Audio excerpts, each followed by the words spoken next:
Finding a solution to sold out campgrounds has never been easier. Today, we catch up with Thomas, who is the architect of Camper Alerts, and we're going to hear all about his latest RV adventures. So stay tuned. Welcome to RV Out West. I'm your host, Brooks. My Family of Four's base camp is located in the beautiful Pacific Northwest, and our RV adventures radiate out from there. Please grab a mug of coffee and join us as we discuss RVing around the American West. From sweet camping spots, gear and equipment, to tips and tricks, we've got you covered. We are RV Out West. A few years ago, we had a chat with Thomas of Camper Alerts as he had just launched his solution to help you hack the reservation game and find campsites in sold-out campgrounds. Back then, he wasn't even an RVer yet. A lot has changed since we last had Thomas on the show back in episode 49, and it was time for us all to catch up with him. He shares with us some tips he's learned now that he and his wife are avid RVers, as well as he's made some great updates and revisions to Camper Alerts that make things even better for us RVers. Thomas, thank you again for coming on RV Out West. I'm excited to catch up with you. Absolutely. Thanks for having me on again. For those who may not be familiar with who you are, give a super brief background. I mean, they can go back and listen to the previous episode, and I'll have that episode in the show notes. But just a quick couple of sentences. Sure. So I moved to the Pacific Northwest in 2016 with my family, and we had been tent campers before. And when the pandemic hit, we were looking to get out, get my wife into camping. And then in 2023, we decided we wanted to be a little more comfortable, bought our first RV, a 17-foot Forest River Sonoma, and fell in love with it. So now we're already looking for our second rig. Oh, nice. Okay, so you're looking to, well, shoot, now I want to know, what are you guys looking for? What's on the need to have list, or what do you guys? I think we're not quite ready to get it yet, but I think we've settled on a Keystone half-ton that is gives us a little more room, a nice love seat to work from or watch TV from. So just a little bit more in a slide. We don't currently have a slide, so it gives us just, all around more room. Interesting. Okay. That's fun. Well, that is a good segue, because the last time we had you on the show, you were primarily doing tent camping back then, and we're about where you're at now for your second rig with your first rig. So tell us a bit about your learning curve. How's it been kind of getting into RVing and that learning curve? How's that been for you guys? It's been good. One piece of advice that we got that is a great piece of advice is to always do your shakedown trip as close to home as you can. So we went to an Oregon State Park that's about 45 minutes away from us, LL Stubb Stewart State Park. And it is a great, beautiful campground, nice and quiet, has full hookups. So we were able to not have to worry about our tanks or anything else. So it was a great experience, and we spent most of that weekend making lists of all the things that we needed to buy for the RV, all the different accessories and gear. But it was great, and we from there, the next trip was to over on the other side of Mount Hood in Oregon. There's a lake called Lake Timothy, and there are four. There were three. Now there are four campgrounds around that lake. A lot of tent camping, but the RVs work in some of those sites as well. And so we went there for our second trip. That was a little nerve-wracking as I towed over a mountain pass for the first time. And then we jumped right into the deep end and towed it to Leavenworth, Washington for our next trip. So I learned a lot in those first three trips. Yeah, that's a lot of mountain passes there for you. Yeah, but I did a lot of research, got a weight distribution hitch, got all the gear that we needed to be able to do it safely, and we had a great time. That's amazing. I'm so happy for you guys. It's been, that's been pretty awesome.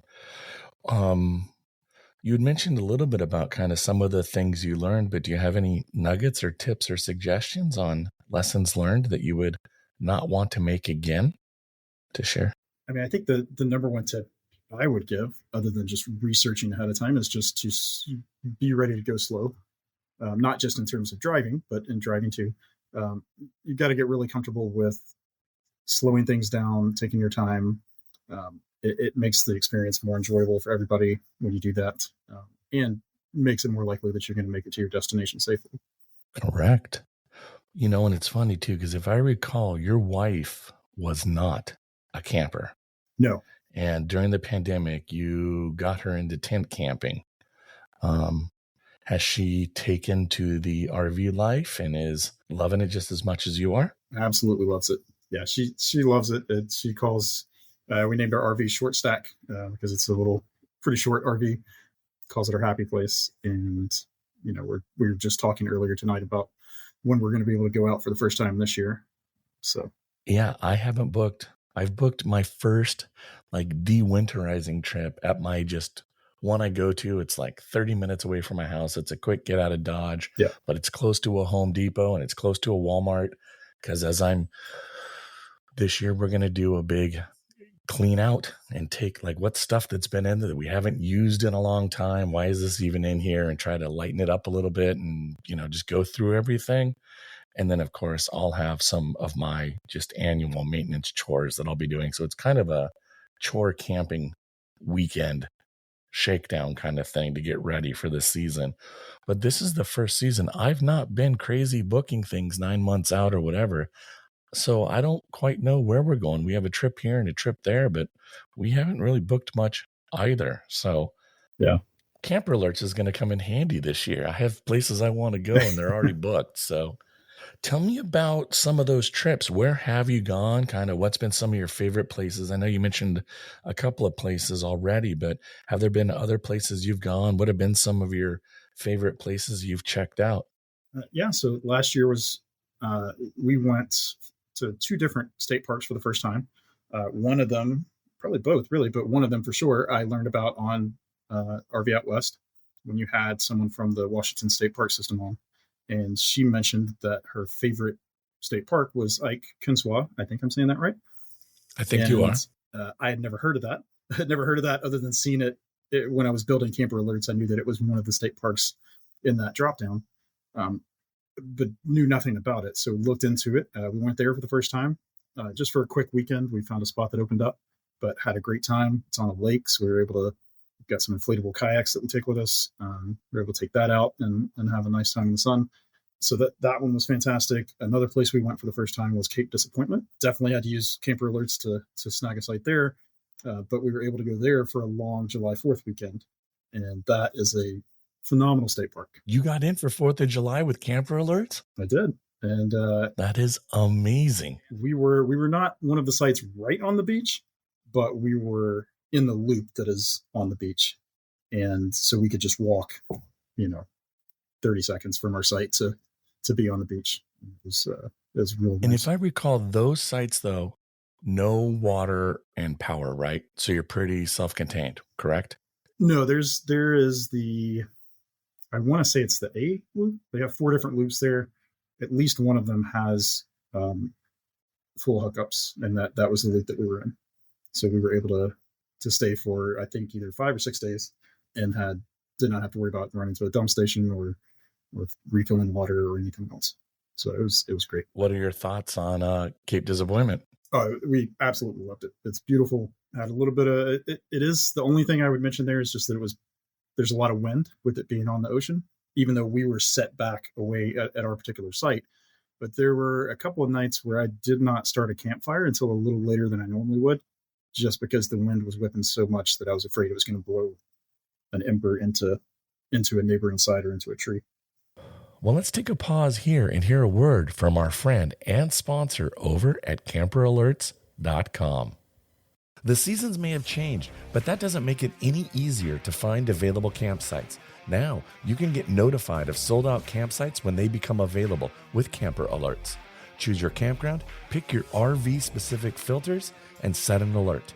It's that simple. Visit CamperAlerts.com today and start setting your alerts. Well, Thomas, you'd kind of mentioned, and I've mentioned a couple of different times, Camper Alerts when you were talking about your RVing adventures. And as many listeners know, you are a great sponsor and supporter of the show. And so for those who might not be completely familiar with what Camper Alerts is, will you kind of go ahead and give an overview on kind of how Camper Alerts works? Sure. So in 2020, after I got my wife addicted to camping, she wanted to go again, and I quickly realized it was hard to find any available campsites in the Pacific Northwest, especially near us. And so I'm a software engineer by day, and I thought I wonder if there's a technical solution to this because people have to cancel campsites from time to time for various reasons. And I wonder if there's a way for me to alert myself when that happens. So I wrote something that did that. It worked really well for 2020. It's how we booked sites in the Redwoods and throughout Oregon and Washington. And so the next year, I turned it into a website that other people could use because I thought that would be a something that could help a lot of campers out. And the way it works is there are 5 reservation systems it works with. It looks at recreation.gov, which is your federal lands. It looks at Reserve America, which is handles a lot of the state park systems, including Oregon. It looks at the Washington State Park system, which has its own reservation site. It looks at Reserve California, and then there are 5 campsites within Yellowstone that are handled by a separate, I believe it's a concessionaire, and it looks there's a separate reservation system for that, and it works with it as well. So what happens is you search for a campground, you choose your dates that you want to stay. Last year we added RV filters, so you can enter how long your RV is and what kind of hookups you're looking for. So electric only, electric water, no hookups if that's what you prefer. If you're a tent camper, there are options, there are filters directly for tent campers. So maybe if you're in a tent, you might not want to camp near RVs. So you can have it only give you sites that are not near an RV site. So there's filters for everybody based on those filters and the dates you entered and the campground. It starts looking for available campsites. And as soon as it finds one, there are a couple of different levels of alerts. And the lowest level will send you an email. The top level will send you a text message that has a link to a specific page with your results on Camper Alerts. And both of those contain links that will take you directly to the booking site. And in most cases, it will pre-enter, it'll choose the campground, the campsite, the dates you entered, all of that information. So it makes it as fast as possible for you to book that site because you may not be the only person getting an alert for that site on those dates. And you've got to do it as fast as possible. The one exception to that is the site that handles those 5 Yellowstone special campgrounds. Even on their site, you cannot choose a specific campsite. You choose a type of campsite, and it will give you whatever it gives you. So there's not a way we can't give you a specific site on theirs, but it'll still link you to the booking page where you can enter your information and try to make that booking. Well, let me ask you this, because I've talked to a couple of different people about camper alerts and using camper alerts, and they have said, oh, I just make an alert on the state park website. And so I'm just kind of curious, how is camper alerts a different solution than setting one of those free alerts that are available on the state park website?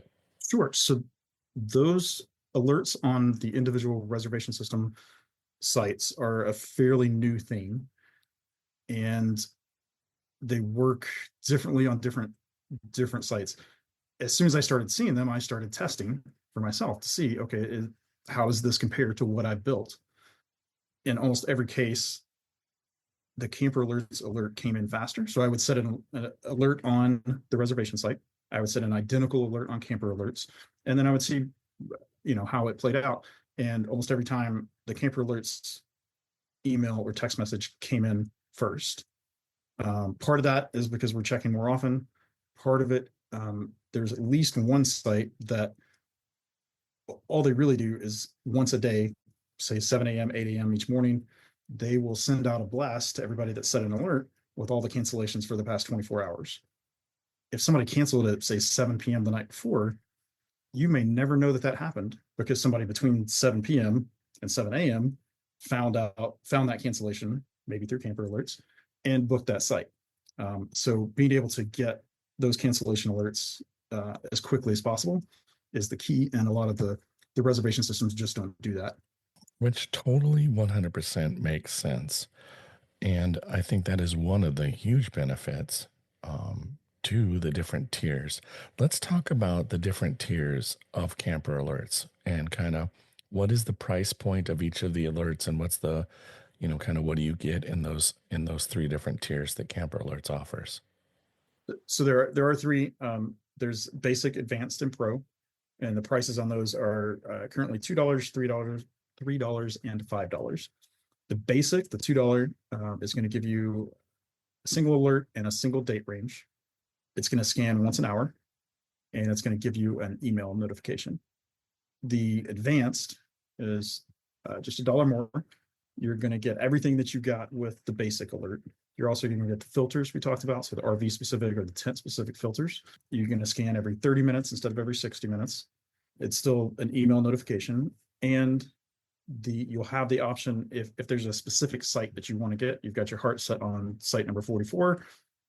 You can choose site number 44, and it will only alert you if that site becomes available. So you're not having to get emails as all the other sites that you don't care about open up, just the one you care about. And then the Pro, the $5 alert, gives you 2 date ranges. So maybe you're a little flexible, especially around the holidays, and you want to, for Labor Day, maybe you want to go, you're willing to go Friday through Tuesday or Saturday through Wednesday, or a couple of different options, and you can set 2 different date ranges. It will check both of those and alert you if either one opens up. You get everything that was mentioned in the advanced alert, and then you also, instead of being able to check for one specific site, you can check for 5 specific sites. So maybe you want to have a water site, or at Cape Disappointment, you want one of the sites that's the closest to the ocean, and there's 4 or 5 that are the closest, and you can select those 4 or 5 and only get an alert if one of those opens up. And then finally, or actually 2 more things, it scans every 15 minutes instead of every 30 minutes. And you can choose to get an email or a text notification. So sometimes if you're not glued to your email, you might not realize that an alert has come in for a little while and you've missed your opportunity. Somebody else has booked that site. If you get a text, you're more likely to see that. So on the Pro Alert, you have that option if you want to receive a text message, and it sends you a special link, because we can't send a ton of information in the text message. So what it does is send you a link. It goes back to the Camper Alert site and lists out all of the same thing that would be in the email, including the links that take you directly to the booking site so that you can book it as fast as possible. I mean, that's just an amazing solution. You've really thought about things that make it great for RVers and for campers to find some great spots. But now, because you software engineers are always thinking of things and changing things and looking at things and efficiencies and ways to make things work. So, do you have any new updates or some things you can tease us with that are kind of coming to camper alerts that might be of noteworthy that you can share with us today? Absolutely. So I'm working on several improvements right now. One of the biggest ones, I think, because of how the reservation system works. So the different reservation systems, where we get the data from, all these campgrounds and the campsites that are in them, all that data comes from each individual reservation system. And some of them are really straightforward, right? Like, it's this campground, take it or leave it. Like that's all there is. But some of them, like Cape Disappointment, have multiple loops. And some of those reservation systems report each one as kind of its own campground. So right now, if you go to set an alert for Cape Disappointment, if you're okay with any of those 4 loops, it's 4 alerts, because they're each treated as a separate campground. And so that's been a problem that I've wanted to fix for a while. And so I'm in the process of addressing that right now. So basically, there are going to be loops that are grouped together under a single campground. So you just search for Cape Disappointment. It will search all of those loops and alert you if anything becomes available, obviously based on your filters and other options you've got set. So I think that's probably the biggest change that's coming. It's going to make things a lot easier. You'll be able to search more campgrounds with fewer alerts that you've got to set up. Another one, I know I've personally had an issue where I set an alert. It alerts me, especially for, say, Fort Stevens. There are 400 and something campsites within Fort Stevens. So unless I want to set all these alerts and check 5 campsites that I want, and then set another one, select 5, it's going to alert me anytime one becomes available. There may be a whole loop that I don't care about.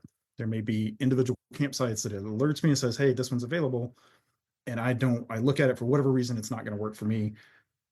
If I reactivate the alert, it's just going to alert me again that same one's available. And I don't want that. So my only option is just to wait, hope somebody books it, and then reactivate the alert. So I'm working on a way to be able to exclude sites from an alert, rather than So basically the opposite of how you can choose a specific site that you want to receive an alert for. You're going to be able to, there are going to be some options for saying, hey, don't tell me if this site becomes available. And I think that's going to be a big help. I know it'll be a big help to me, and I think it will for others as well. So I think those are the two biggest things that I'm working on right now. I did want to highlight one thing that is an existing feature, but I don't know that it's widely known about right now. But we talked about filters and how you can set your RV's length. You can enter your RV information, save it as it's called My Vehicle. You can enter multiple RVs. So maybe you have a diesel pusher you use sometimes, and you have a pop-up you use other times. You can enter multiple vehicles. You can set one as your default, and when you do that, anytime you start adding an alert, it will pre-populate your RV's information in the filters. So you don't have to type that in every time. You can change it if you need to, but I think that's a neat feature that can save you a little time. Do you have any sort of time frame on kind of when you're thinking these new features are going to be rolled out? I don't have an exact time frame. I'm hoping for uh, late spring. So within the next month or so, definitely, yes, definitely planning to have these out before the summer. Um, yeah, so it's this is not my current day job, so I've got to find the time when I can to make those updates. But yeah, hope to have this out as soon as possible. Always looking for ways to improve the user experience and make it easier to use, make it more valuable. Another change I'm looking at right now is rather than 3 alerts, I think I'm looking at a way to kind of combine those down into two different alert types, to make it a little easier. And then also possibly looking at, I know, one advantage to camper alerts is you don't have to buy a membership. You don't have to pay a monthly fee. You can, if you only camp 2 times a year, you can buy 2 alerts and, for those 2 times and not have to spend a bunch of money. But there are people that do camp a lot. And so it might make sense to have that option as well. Definitely not getting rid of the a la carte, single alert option. I think that's kind of the But cornerstone. maybe go to a subscription-based, annual Yeah, some subscription-based kind of model. subscription based, kind of nothing solid there yet. Just something I'm thinking about, and would love some feedback. If anybody has any feedback on what would be useful for them, I'd love to hear it. Well, and if anybody does want to reach out to you with ideas, how best would it be for them? What would be the best way for them to communicate with you? Sure, they can send an email to thomas@camperalerts.com, and that goes directly to me. And I would, like I said, love to hear anybody's feedback, good or bad. If something's not working right, let me know, and I would love to fix that for you. Well, Thomas, do you have any other kind of RV projects in the works or anything else that's I do. Um, so I don't know if I mentioned this to you before or not. I've got a new service that is in the works right now, called Campsite Internet. One of the problems that we've run into, because I work remote, I'm able to say make camping trips a little bit longer, work a couple of those days. I can only do that if I've got some kind of internet service at the campsite that I'm at. And so I thought, okay, let's find some reviews of internet service, whether it's cell signal strength, Starlink, how does that work at an individual campsite? And I couldn't find anything that does that. There are lots of sites that will review, oh, this is how the internet was at this campground. Well, that, especially for Starlink, but even for cell service at Fort Stevens, large campground, we have T-Mobile on our phones, and one loop may have decent service. One loop doesn't have any service at all. Loop right across the street from it has okay service, but not enough to tether to my laptop. So I couldn't find anything that says, okay, this is the campsite I stayed at, and here's exactly how the cell service was. Here's how, Starlink worked or didn't work. This is the direction I had to point it. And so basically, campsite internet is going to be a way for you to add reviews of internet service, and then as we get those reviews in, a place for campers to research, how the internet's going to be at a specific campsite, so they know, should I book this or not, especially if they're looking to work. A lot of people travel and work in an RV now, And so I think it's going to be really valuable for a lot of campers. It's that chicken and egg situation where we've got to get a lot of reviews in before it really becomes a valuable service. So that kind of rollout of marketing is what I'm working on right now on that. That is very cool. Well, let's go and okay, so I just kind of want to ask you a few just kind of fun off the cuff things. Favorite road trip snacks?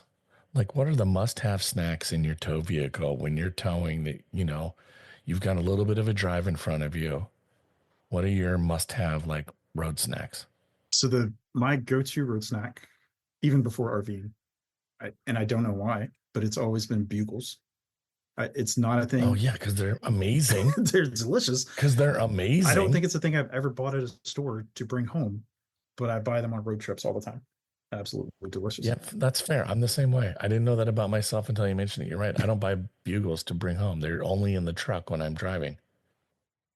So where can people find out and learn more about camper alerts or campsite internet or follow along on your adventures? Where can they find you? Sure. So the best place is to go to camperalerts.com. That is the main site. As I roll out campsite internet, I'm going to have some promotion, some alerts and things on the Camper Alert site to direct people there as well. But like I said, it is kind of a soft launch right now. So campsiteinternet.com is where you can access that, and think of it more as a version 1, kind of testing things out and figuring out what changes need to be made. That I'm definitely open to making some changes. This is just the first draft to get some feedback on, but happy to have any listeners that want to try that out, do so. And then if, like I said earlier, if you want to email Thomas@camperalerts.com with any questions, issues with the site, feedback, would love to hear from anybody. Well, Thomas, thanks again for coming on RV Out West. I really, really appreciate it. Absolutely. Thanks for having me again. I really enjoy talking to you, and I hope to be able to catch up with you soon.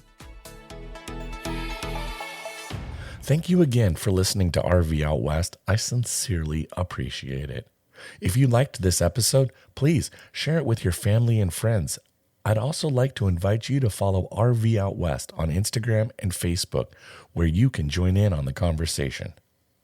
Next week, we share with you how to spend 24 hours in Portland, Oregon. This vibrant city has a lot to offer, and it is so much fun to visit. We can't wait to share with you how to spend a day in this wonderful city, so be sure to tune in next Monday. Thanks so much for listening to RV Out West. Join us again next week. Please like and subscribe to our podcast on Apple Podcasts or wherever you choose to get your podcasts so you never miss an episode. I sure would appreciate it if you left a rating or a review of the show. Special thanks to Scott Holmes Music for providing us the intro song, We Are One. RV Out West can be found on Instagram and Facebook, where you can interact with us and follow along on our RV adventures around the Pacific Northwest. So get out there, explore, and go see what's beyond the horizon.